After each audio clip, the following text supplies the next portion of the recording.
If your iPhone wire is working fine, but physically it's beaten up like this one, I'm going to show you how to get a little bit more life out of them. So my other iPhone wire was in bad shape, and I put this braided nylon sleeve on it. So what this does is it covers up all of the loose insulation and it gives it a nice consistent look.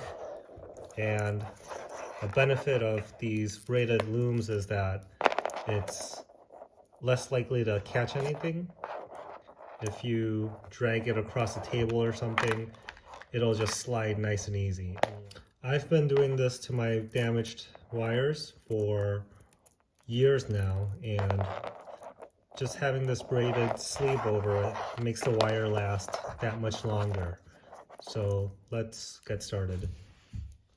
So the first thing you'll need is obviously the loom. I'll put an Amazon purchase link in the video description below where you can find it. And the first thing you want to do is figure out how much of this loom you need. So what I like to do is, even though we're going to start looming it from here, you need a little bit of slack, or I find that it won't work as well. So basically you put it at the tip of this wire and bring it all the way to the other end. And then you just want to get a bit extra, maybe about 1/8 of an inch, and you cut it right there. And then you want to protect the cut end by kind of taking a lighter and melting the frayed ends. That's all you need to do. All right, so now you take the lightning end of your wire and you're just gonna sleeve this loom all the way down. Kind of have to do a pushing motion and then grab the connector and then move this part down the line.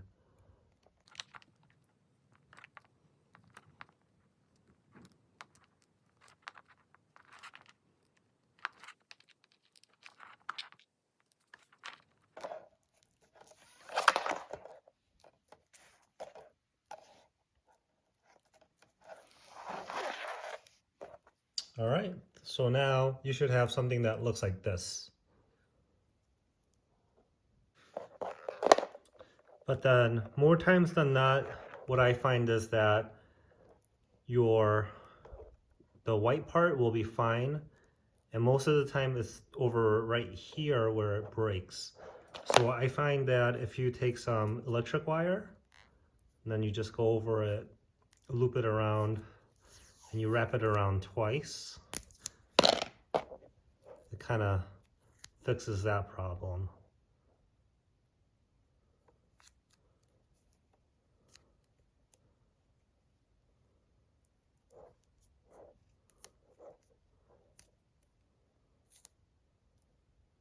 It doesn't have to be pretty because we're gonna cover it up with the loom.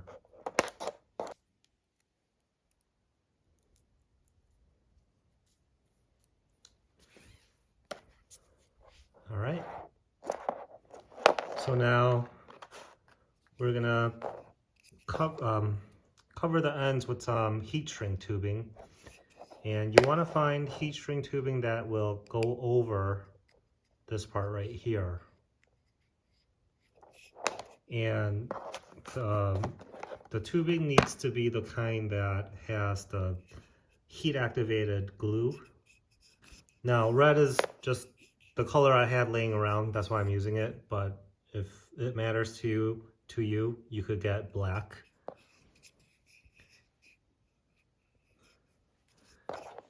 And then I'm gonna put it here to see how long I need to cut these. So for this one I want about that much, this much.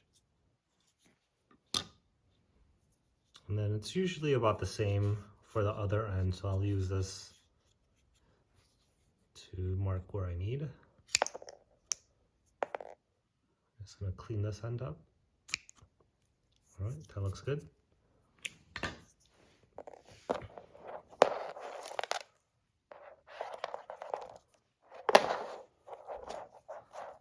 Slide this one through.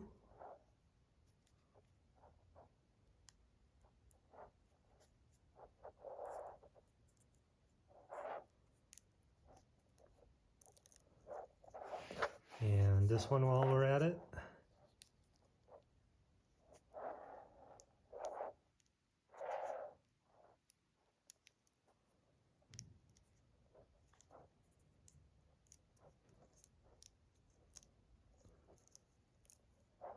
All right, so I'll start off with the USB end.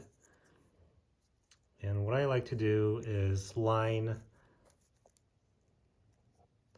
the loom right there so that the loom kind of makes up for the diameter of this wire to match the diameter right here.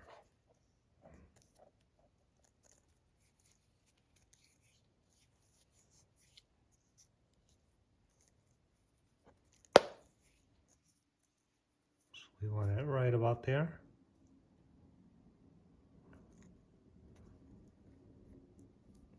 Now we're gonna place the heat shrink tubing right there, and we're just gonna shrink it now.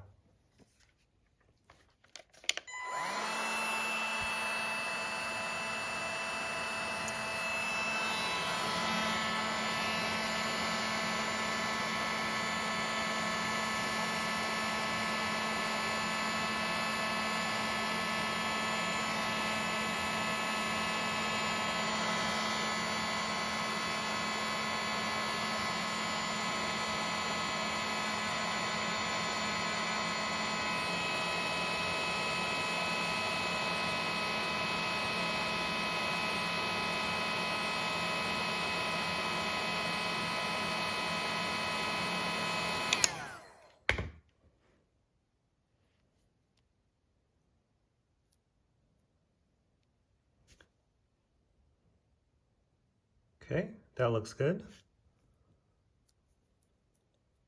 We'll give it time to cool down. And then we'll go down to the other end. So this one I just like to line up the tubing all the way up to the connector part.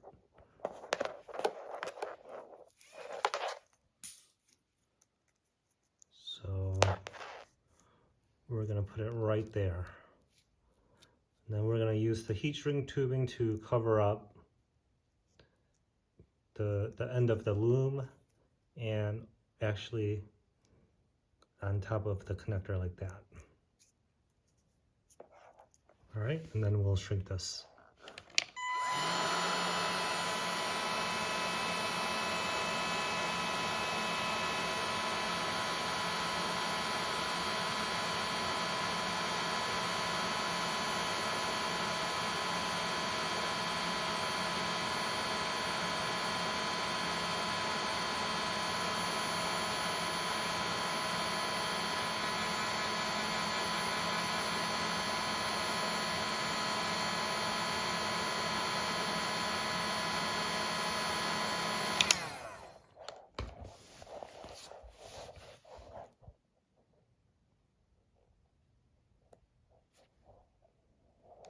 And you know you did it right when you see a bit of the hot glue squeeze out.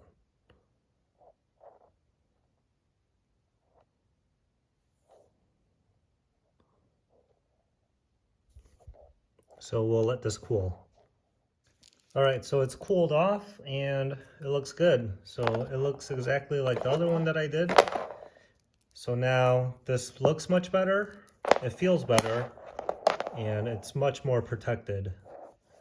So the way that this works is that if you pull, it just gets tighter, and it's really making that wire inside more protected. And if you calculated the cost of parts, it's about less than $1.50 per cable. So it's well worth doing this. You could even do this on a brand new wire if you really want to extend the life of it from the very start. I hope this video helped you. Please like and subscribe. Thanks for watching.